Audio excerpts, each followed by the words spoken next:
investigador en el Departamento de Sistema Solar del Instituto de Astrofísica de Andalucía en el CSIC de Granada. Y Cristina Beltrán pues, es alumna egresada de la Facultad de Bellas Artes de la UGR y es participante de la convocatoria FACBA 21 con esta exposición Láser Turbulenta. Yo me dedico a la fotografía y desde hace tiempo vengo investigando la luz, en particular la luz láser. Para este trabajo de láser turbulenta no he trabajado con ningún científico a priori, pero a posteriori, bueno, pues he hablado mucho con Dani del tema y bueno, y al parecer hay muchas cosas que tienen que ver con la investigación científica, bueno, que es muy equiparable a la investigación artística. Pues tanto es así que realmente leyendo la descripción de la exposición, pues casi estoy viendo la introducción de un artículo científico exactamente en el campo en el que yo trabajo. La luz, utilizada como elemento para la observación, no solamente del elemento artístico, sino de la naturaleza, y ese concepto del que además Cristina hace uso en esa descripción, que es la cosmovisión, y dice incluso que se utiliza para investigar las galaxias. Claro, exactamente. Todo lo que está fuera de la Tierra, casi todo solamente nos llega a través de la luz. Muy pocas cosas que están muy cerca nos llegan en pequeños paquetitos que algunas naves son capaces de traer aquí o incluso que somos capaces de analizar in situ. Pero básicamente el estudio del cosmos se hace a través de la luz. De una luz compuesta, natural, que normalmente no es una luz láser, pero cuando traemos ese problema aquí a la Tierra y lo descomponemos en pequeñas partes para intentar entender cómo es el polvo de una atmósfera, de un cometa o de cualquier otro lugar del sistema solar o de otras zonas del universo, utilizamos un láser, que es la luz más simple, la luz más pura. Así que casi que ese análisis o ese estudio de elementos artísticos que ha hecho ella es el mismo estudio que nosotros hacemos en el laboratorio para intentar investigar lo que hay fuera de la Tierra. Desde lejos, como lógicamente fuera de la Tierra, hasta dentro de nuestra sensibilidad, parece que se estudia con la misma herramienta. Súper interesante. La realicé colocando una olla de agua hirviendo debajo de la luz láser, lo cual me permitió coger la cámara en mano y poder acercarme mucho más a todos los detalles, ¿no? Y bueno, ¿tú qué querías comentar de eso? Que básicamente es el mismo experimento que se hace en el laboratorio de polvo cósmico del Instituto de Astrofísica, donde, bueno, no nos interesa tanto lo bonita que es la imagen, como en este caso, sino de qué están hechas las partículas que ponemos ahí. Y como has hecho tú en este caso, para empezar, el elemento más simple siempre son las gotitas de agua, las que forman el arco iris cuando deja de llover en la atmósfera, porque son sencillas, son esféricas, están muy bien caracterizadas, son homogéneas. Y se ven fenómenos, por ejemplo, como el de ese arco iris, que aquí muy a gran escala se puede ya distinguir. Hay una parte de la figura que es azul, hay una parte que es más rojiza. Dependiendo del ángulo en el que nosotros miramos, vamos a tener unos máximos de la luz azul dispersada, unos máximos de la luz roja dispersada, y como tú no cuentas con un láser único de un solo color, sino que el láser es multicolor, ¿vale? Pues entonces has conseguido que obtengamos en la posición exacta en la que sitúa la cámara, pues máximos de luz equivalentes de distintos colores en distintas posiciones. Aquí un buen máximo de la luz roja en la dirección en la que se encontrase la cámara y aquí de la luz azul. Ese es el mismo efecto que produce la luz solar cuando se encuentra con las gotitas de agua en la atmósfera después de que termine la lluvia. Esto es un arco iris visto en grande, pero me lo he encontrado en muchas otras fotografías de la exposición y es muy curioso que sin saber eso esté reproduciendo el experimento de calibración de este instrumento que se utiliza para estudiar sobre todo el sistema solar, pero también el medio interestelar y hasta otros discos de formación de nuevos sistemas solares, y que haya llegado a la solución de voy a empezar por lo más simple, son las gotitas de agua, pongo una olla express por la que sale un chorro de agua y con esa gotita a ver qué pasa, ¿no? Claro, claro. Hombre, hasta que yo llegué a este punto pasaron 2 meses. Primero estuve intentando tomar las imágenes, pero nunca llegaron a verse tan bien, ni tan nítidas, ni con tanta calidad de color, hasta que llegué a este punto, ¿no? Bueno, estamos con la imagen que yo llamo la medusa. ¿Cómo de amplia es? Quiero decir, el tamaño real de la eso. realidad es esto, más o menos. ¿Y como a qué distancia la tomas con la cámara? Muy cerca. Menos de un Imagínate metro. que si el haz de láser está así, yo tengo la olla aquí y yo me meto aquí. Sí, del orden de centímetros, un metro o algo así. Como mucho. Es que en esa escala sí que existe una importante diferencia entre el ángulo al que llega a la cámara la luz procedente de este punto y de este punto. Y hay una pequeña diferencia en colores, que quizás en otras piezas se acentúa más, porque son piezas más grandes. Pero aquí me parece muy curioso el detalle de la cabeza esta de la medusa, como tú la llamas, porque si nos fijamos en las gotitas individuales, vamos a encontrar que hay gotitas de distintos colores, en función de la zona en la que se encuentran. Y además, incluso en algunos casos hay algunas gotitas que son muy grandes y se amplifican porque ellas mismas sirven como pequeñas lentes de sí mismas. Y entonces dentro de la misma gotita vas a encontrar a veces un poco de rojo y un poco de azul, o un poco de verde y un poco de amarillo. Ese efecto arcoíris que se ve muy claramente en la gran escala, aquí con las gotitas más grandes lo vemos incluso en la muy pequeña escala. Y eso se puede calcular en el modelado de las partículas esféricas hechas de cualquier material, en este caso hecho de agua, que son como pequeños vidrios, pequeñas lentes ya casi, porque son bastante grandes. Y me parece curiosísimo, tanto en la cabeza como en esta pequeña isla, y sobre todo en la isla que veis aquí, donde se recorre todo el arco iris y tenemos todos los colores. Han llegado a una solución, digamos, o a un experimento o a una observación, porque científicamente es casi un experimento, lo has preparado, ¿no? Y verdaderamente de ahí se podrían deducir cosas acerca de cómo se dispersa la luz por parte de una partícula esférica. Cosas que se tardó mucho, porque la teoría de las partículas esféricas es del siglo XVIII, XIX, creo que siglo XIX, pero bueno, hace 200 y pico años en cualquier caso, y no se tenía, y el arcoíris se ha observado de toda la vida. Pues tú como que has descubierto un nuevo arcoíris, y aunque no da una explicación matemática de eso, sí que desde la visión artística has tenido un acercamiento intuitivo a un hecho observado, científico, físico, que ha sido un rompecabezas durante muchos años y que aporta una nueva visión de belleza, ahora que ya se tienen las matemáticas. Entonces, sería muy bonito llegar a analizar qué tamaño tienen exactamente esas partículas, asignarle características físicas, tomando esto como una medida, que es lo que es verdaderamente una medida que ha hecho en un laboratorio, a diferencia de un arcoíris que ocurre espontáneamente, y lo que hacemos es una observación y extraer información y acompañar esa belleza del análisis y juntar las dos partes de la cabeza, la del pensamiento profundo con la de la inspiración, ¿no? Qué maravilla. Sí, tener la sangre y tener el barro, juntarlo todo y crear emoción, ¿no? Qué maravilla. Yo, la verdad es que una cosa que para mí ha sido muy alucinante, porque, bueno, pues leyendo libros de física y filosofía del agua, hablaban de que el estado natural, el estado al que siempre tiende el agua es a la forma esférica, ¿no? Y en realidad eso normalmente no llega, bueno, sí, se llega a ver en las gotas de la lluvia, se llega a ver en el rocío, se llega a ver, pero nunca pensé que en el vapor de agua realmente, claro, como es tan pequeño nunca llegas a verlo, ¿no? Pero cuando ya me pude acercar con la cámara y capturarlo, pues comprobé que realmente la forma esférica es la forma que más se repite, ¿no? Lo que intenta la gota siempre es tener, pues, esa superficie esférica, porque de esa forma la superficie va a ser la mínima. Imagínate que ya le hiciera una forma con un hueco y que tuviera una forma un poco más alargada, ¿no? Bueno, ya tendría más superficie en realidad. Con la mínima superficie es como mejor se mantiene. Las que no tienen esa forma, pues tienen más riesgo de romperse en otras que sí tengan la forma de esfera. No son esferas perfectas, nosotros estamos en la Tierra donde hay gravedad y esas partículitas están suspendidas por las pequeñas corrientes de aire y sufren un poco de deformación. Además, la gravedad tira hacia abajo y un poco la estará alargando. Y cuando se quiere hacer muy bien, pues en la Estación Espacial Internacional se consiguen gotitas magníficas porque están en caída libre permanente. Claro, no tiene nada que haga la forma de gota ni claro, nada, ¿no? Ni la forma de gota no está cayendo de un grifo, que es esa forma de gota que siempre nos imaginamos. Que cae de una nube y siempre esa forma de gotita, ¿no? Y se quedan flotando, incluso si la dejara en el vacío, pues se quedaría como una esfera perfecta, quitando todas las corrientes y quitando la gravedad. Aún así, pues son bastante perfectas. Y los cálculos que se hacen sobre los arcoíris aquí en la Tierra, considerando esferas, funcionan bastante bien. Y bueno, y también siguiendo hablando de ese libro que me leí de física y filosofía del agua, que al final el agua es como un organismo, no es un organismo, pero sí que habla de ella como de un ente vivo y sobre todo como de un ente inteligente que se adapta a las condiciones que tenga en cada momento, ¿no? Y además pasa en su flujo por el mundo mineral, por el mundo vegetal y por el mundo animal, y tenemos alquiladas esas moléculas de agua que van pasando por nuestro cuerpo, no son siempre las mismas, pero el agua que hay en la Tierra sí es siempre la misma.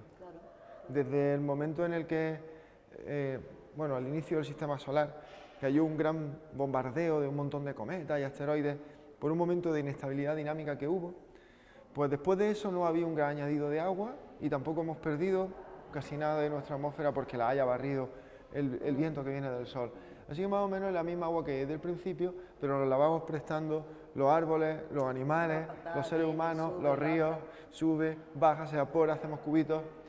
Y un 10% de esa gotita que has creado con esa olla express en ese chorro de vapor viene de ese momento de bombardeo en el sistema solar. Un 10% del agua de esa foto es extraterrestre. Eso es fascinante, me fascina eso.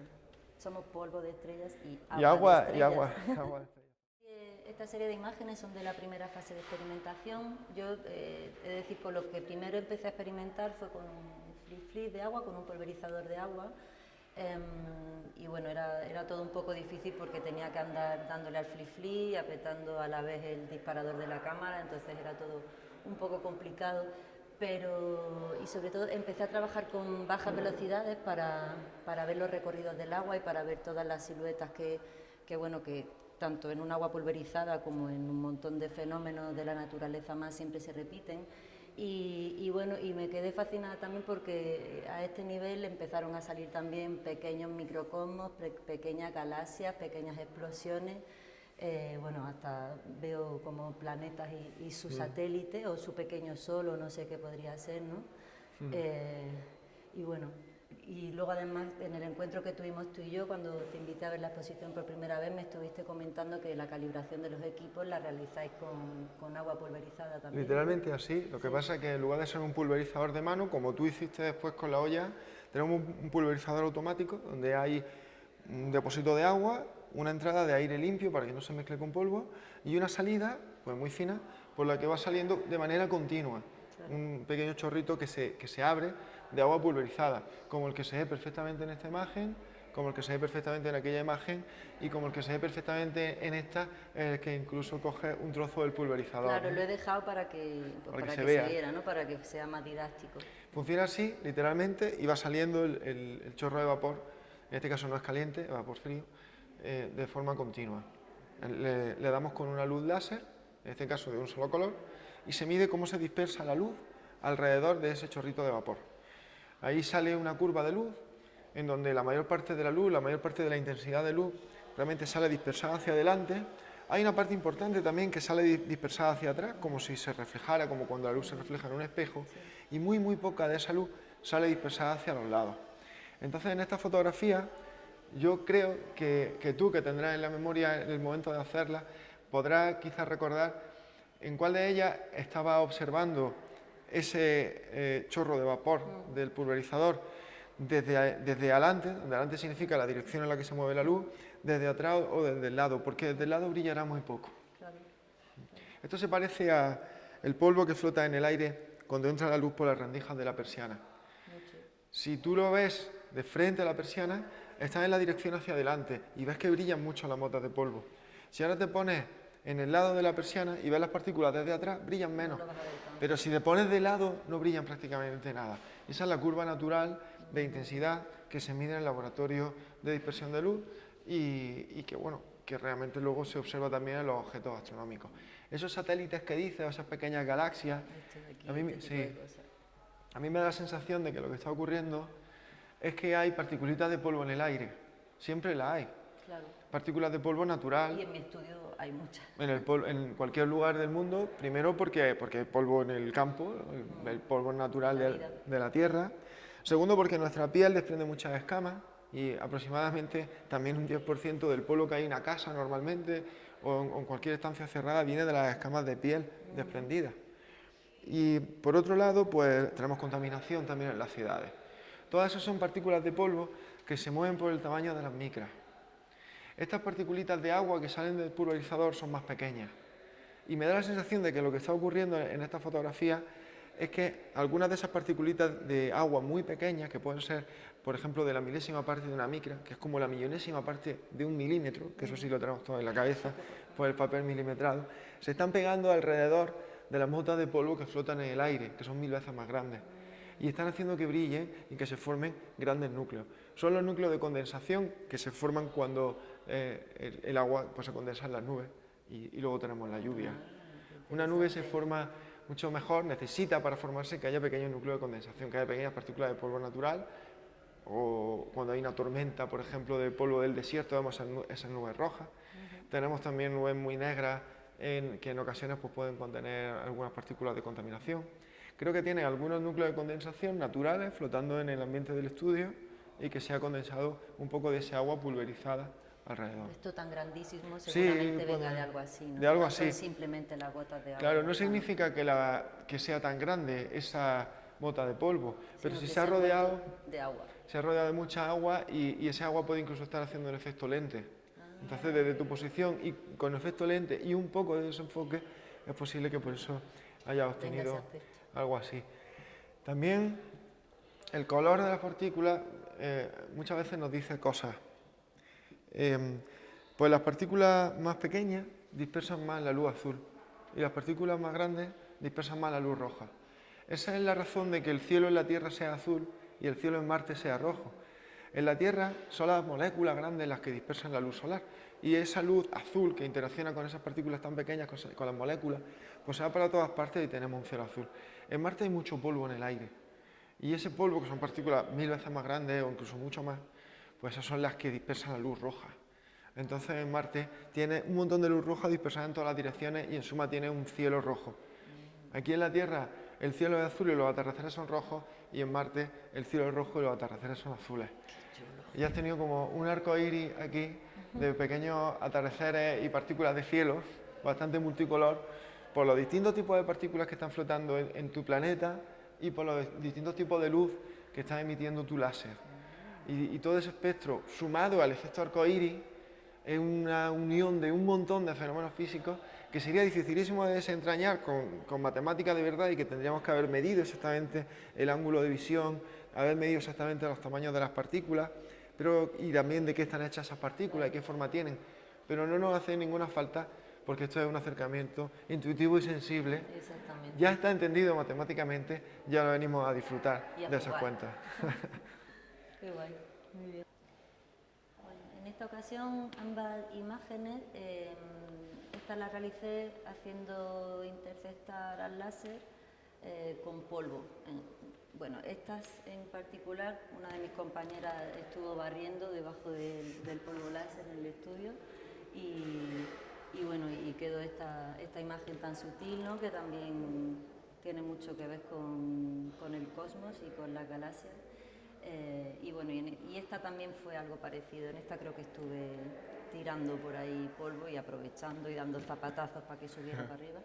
Esta, por ejemplo, es solo con polvo de tiza, que es muy volátil y me interesa mucho porque se mantiene mucho en el aire y luego al barrerlo sube muy bien. Y esta creo que era también polvo de tiza y un poquito de purpurina. Lo que pasa es que la purpurina se pasa de brillo, entonces al final el polvo de tiza siempre era mucho más interesante. Y esta sí que para mí es una galaxia vista de lahillo, totalmente. Son muy interesantes las dos porque ya pasamos del agua a partículas de polvo que son lo que realmente se encuentra en el cosmos, en una atmósfera de otro planeta, en el coma de un cometa, en el espacio entre planetas, en el espacio interestelar e incluso lo más interesante ahora mismo, pues en los lugares en los que se están formando nuevos sistemas solares. Allá, pues unos 4000 redondeando exoplanetas descubiertos, es decir, parece que todas las estrellas que vemos en el cielo tienen su sistema de planetas alrededor. Y ya se han observado varias decenas de sistemas solares bebés, sistemas solares que están naciendo. Observación directa utilizando redes de radiotelescopios. No usan la luz de nuestros ojos, sino luz de radio que se capta con antenas. Pero básicamente se trata de lo mismo, de ver polvo. Y ese polvo que investigamos en el laboratorio para intentar hacer un álbum con el que luego comparar lo que se observa en un disco protoplanetario, en el coma de un cometa, en el espacio interestelar, interplanetario o en otra atmósfera de otro planeta, pues tiene mucho que ver con estas dos medidas que ha hecho aquí, porque son medidas, verdaderamente ha hecho un experimento, aunque el objetivo fuera sensible. Primero, la tiza produce un polvo finísimo, por eso dices tú, barro y se mantiene mucho tiempo en el aire. Es como lo que ocurre en Granada cuando se produce la quema de matorrales, ¿no? Que creo que es ilegal y que hace bastante daño. Pues ves que se forma una capa marrón de polvo que se ve en la vega de cierta altura desde el Albaicín y debajo de esa capa hay una pausa y luego puede que tengamos otra capa negra de contaminación. Pero ese polvo de la quema de matorral es muy fino, entonces se eleva mucho y permanece mucho tiempo elevado. Esas partículas no son las que se encuentran normalmente en estos ambientes astrofísicos que te digo en la atmósfera. Son partículas como de la décima de micra, son demasiado pequeñas, flotan demasiado. Luego las partículas que sí encontramos son más de este tipo en la atmósfera, son partículas del orden de las micras o mayores. Por ejemplo, en este ejemplo de la atmósfera de Granada, de la olla de Granada, está la de contaminación, que tristemente pues, se pegan al suelo durante la noche, en el momento en el que está más calmada la atmósfera, y hasta que a las 10 o las 11 de la mañana, que el sol calienta y la eleva como las burbujas de agua de una olla en la que cueces pasta, pues aquello no se va, ¿no? Y cuando madrugamos mucho, los niños cuando van al cole, los mayores cuando salen a hacer ejercicio, se la respiran y se les quedan en los últimos conductos de los pulmones, produciendo finalmente incluso pues enfermedades, ¿no? Pero de manera natural están también, como por ejemplo el polvo del Sáhara, de las tormentas saharianas, que llegan a Granada en ocasiones y cuando llueve las podemos recoger en Sierra Nevada. Sí. Claro. Y en particular lo de ponerle purpurina ha sido un detallazo porque el polvo, además de dispersar la luz, pues se mueve por la luz empuja. Hay un fenómeno llamado presión de radiación y el polvo que se encuentra en el espacio entre los planetas, pero cerca del Sol, o en otros sistemas solares, en el espacio entre planetas, si es que lo hay, pero cerca de la estrella, sufre un fuerte empuje por la luz. ¿Por el calor de la luz? No es el calor. Por las longitudes de onda. Imagínate la luz como pequeñas piedrecitas, que son los fotones. Y esas piedrecitas están chocando contra la partícula. Si la partícula es una esfera perfecta, pues no hace nada. Pero si la partícula es aplanada o alargada, como ahí en ya el caso de la purpurina, ¿no? Exactamente. Entonces ya sí la va a alinear de una determinada manera. Y se produce alineamiento de esas partículas. Seguramente en tu experimento sea inapreciable porque hay muchas corrientes pequeñas de aire en el momento en que lo estás moviendo. Pero si pones esta muestra en el espacio, en el vacío, y le afectas con una importante cantidad de luz, porque está muy cerca del Sol, van a terminar esas partículas de purpurina, que además reflejan un montón, perfectamente alineadas. Claro. Porque les va a afectar muchísimo. Aquí tienes algunas que estarán de cara, otras que estarán de lado, y claro, las que están de lado pues no te están reflejando mucho, los que están a 45 grados te están reflejando un montón, porque son casi espejitos perfectos. Como estos. Algo así. Así que ha hecho de manera natural el paso del ejercicio de calibración de nuestro instrumento, en tu caso un instrumento de observación artístico. Nosotros tenemos un fotomultiplicador, tú tienes una cámara, nosotros tenemos un láser monofrecuencia, varios de ellos, tú tienes un láser en el que se utilizan varios colores simultáneamente. Nosotros hacemos la calibración con un pulverizador de agua continuo y gotitas de agua. Tú has empezado con un pulverizador de agua de mano y luego uno continuo que era la olla express y has fotografiado y visto todos los fenómenos de las gotitas de agua. Y una vez calibrado, nosotros nos movemos a medir polvo más fino, polvo más grueso, y has hecho exactamente lo mismo. Te ha ido el polvo de tiza o te ha ido a un polvo más parecido al que hay en la atmósfera de planetas, los comas de los cometas, los discos protoplanetarios, y ha seguido exactamente el mismo camino. Entonces yo le veo a esta exposición una conexión con el laboratorio de polvo cósmico que parece que si lo hubiéramos hablado antes o que tú hubieras leído los artículos, yo hubiera ido paso a paso, ¿eh? Qué guay, pues vamos a continuarlo.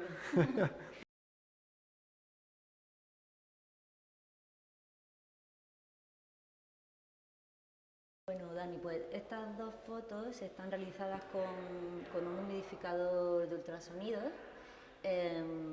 diferente porque hay otras imágenes que también están hechas con humidificador de ultrasonidos, pero este es uno que no sé por qué tiene, no sé por el tipo de ultrasonido que será, que sale la burbuja mucho más finita y tiene una textura como mucho más de humo, ¿no? Mucho más parecida al humo por lo fino de la textura, ¿no? Y bueno, y aquí se ven a tope con los patrones de los fluidos, ¿no? Que no son patrones, pero que sí lo son. No se repiten siempre, pero sí que hay bueno, se van repitiendo. Hay una figura. Sí, realmente hay una diferencia muy importante entre esta y aquella. Lo del ultrasonido es que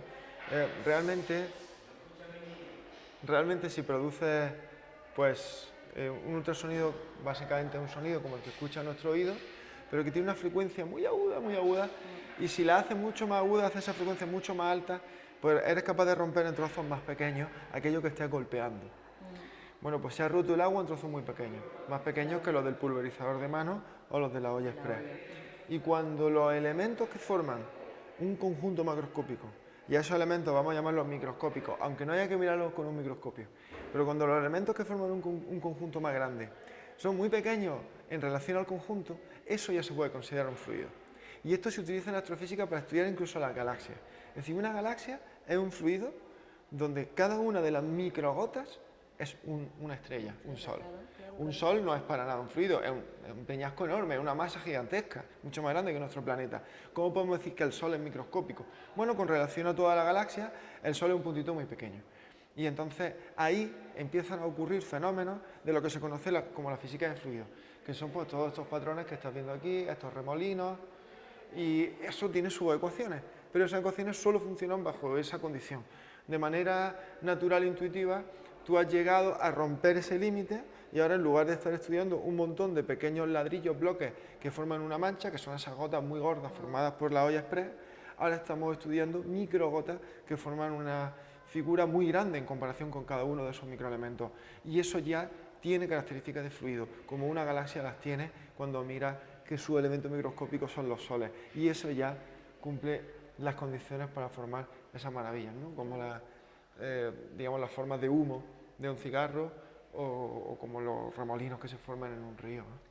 Claro, todo, o sea, todo lo que juega con dos cosas que se juntan, ¿no? Con dos fluidos, me refiero el humo con el aire, el agua con la tierra, todo ese tipo de cosas, ¿no? Todas esas fuerzas al final pues dan este tipo de formas, ¿no? Que son bastante caóticas, pero que sean caóticas no significa que no exista una forma matemática de describirlas. Lo que pasa es que nos parece... se repiten. Sí, hay repeticiones de vórtices, hay elementos... Si quisiéramos, hay elementos que se repiten todo el tiempo que son muy comunes a todos los fluidos. El problema estaría en qué pasaría si quisiéramos predecir exactamente la forma que va a tener eso. Muy difícil.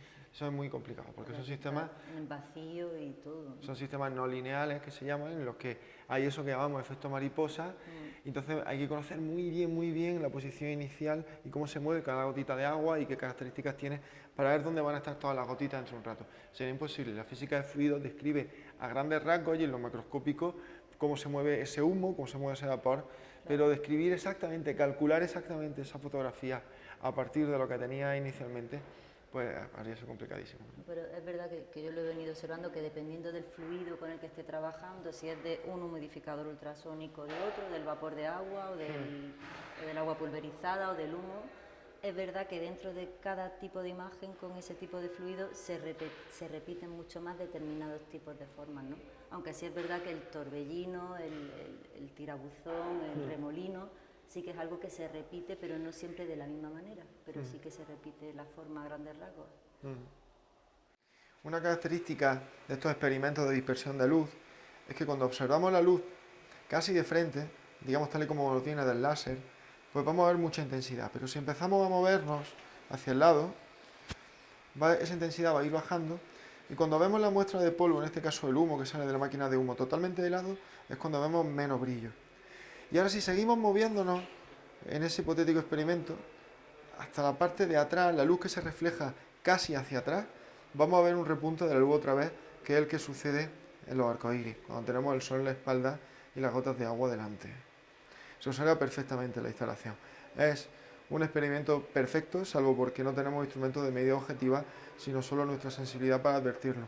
Pero al menos las características cualitativas del experimento se observan igual de bien que en el laboratorio de polvo cósmico del Instituto de Astrofísica.